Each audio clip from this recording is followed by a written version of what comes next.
আসসালামু আলাইকুম সুপ্রশিক্ষার্থী, নবম শ্রেণীর বিজ্ঞান টিউটোরিয়ালে আপনাকে আবারও স্বাগতম।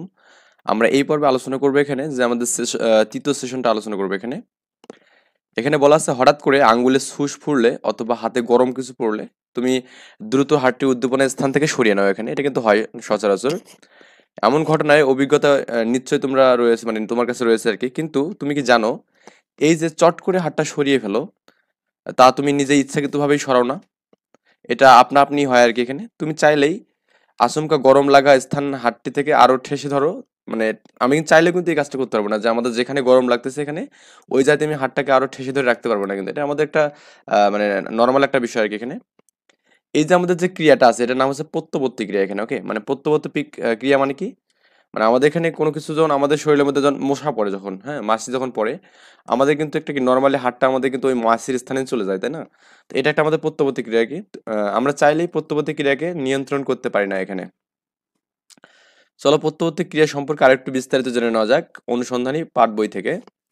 স্নায়ুতন্ত্র সম্পর্কে অনেক তো জানলে, মানে আমাদের এখানে এই যে আমাদের প্রত্যবর্তী যে ক্রিয়া আছে এটা আমাদের অনুসন্ধানী বই থেকে পড়লে আমরা এখানে স্নায়ুতন্ত্র কি আমরা এটা দেখবো।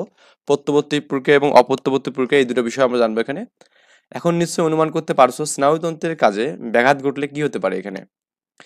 সহপাঠীর পাশে সহপাঠীর সঙ্গে আলোচনা করে নিচের তালিকাটা এখানে তৈরি করে ফেলো এখানে। তো আমাদের এখানে এই ফাঁকা ঘরটা এখানে কি করবো, পূরণ করবো এখানে। তো সমাধান করি এখানে। এখানে স্নায়ুতন্ত্র সম্পর্কে অনেক তো জানলে, এখন নিশ্চয়ই অনুমান করতে পারছো স্নায়ুতন্ত্রের কাজে ব্যাঘাত ঘটলে কি ঘটতে পারে এখানে, এটা আমরা এখানে লিখবো এখন। আমি এখানে নমুনা সমাধান দিয়েছি এখানে।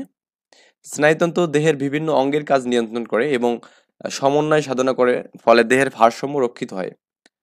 কোনো কারণে স্নায়ুকোষের ব্যাঘাত ঘটলে শরীরের বিভিন্ন রকম সমস্যা দেখা যায়, যেগুলো তালিকা করা হয়েছে এখানে। যেমন 1 নম্বর বলছে এখানে মানুষের হাঁটুতে মানে হাঁটতে অসুবিধা হয় এবং কি হাতে পায়ে কাঁপুনি শুরু হয়, কাঁপুনি ব্যায়াম যেটা আর কি হয়। পেশি দুর্বল হয়ে পড়ে এবং কি পেশি নিয়ন্ত্রণ হারাবে, মানে পেশি আমাদের নিয়ন্ত্রণে থাকবে না এখানে। শরীরের নির্দিষ্ট অংশে আহ এখানে ঝাঁকুনি, ব্যথা, সংবেদন হ্রাস এগুলো পাবে এখানে। তারপর স্মৃতিশক্তি হ্রাস পাবে এখানে। ওকে, মানে কোনো কাজে মনোযোগ দিতে পারবেন না এখানে। তারপর বলছে মেজাজ পরিবর্তন, বিষণ্ণতা, উদ্বেগ, তারপর এখানে কি আচরণ পরিবর্তন দেখা যাবে এখানে। অস্বাভাবিক ঘাম, রক্তচাপের পরিবর্তন, দ্রুত হার্টবিটের সমস্যা দেখা যায় আর কি। মানে এই সমস্যাগুলো আমাদের এখানে দেখাবে আর কি। আই থিঙ্ক বুঝতে পারছেন ব্যাপারটা।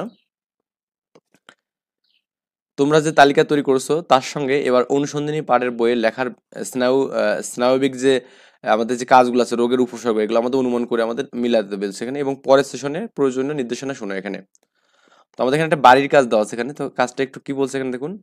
পরের সেশনে আগে বাড়ির সবার সাথে আলোচনা করে কিংবা পরিচিত ডক্টর বা আমাদের ক্লিনিক যে কারো কাছ থেকে প্রশ্ন করে আশেপাশের কি কি দীর্ঘমেয়াদী রোগ দেখা যায় তা একটি তালিকা করতে বলছে এখানে।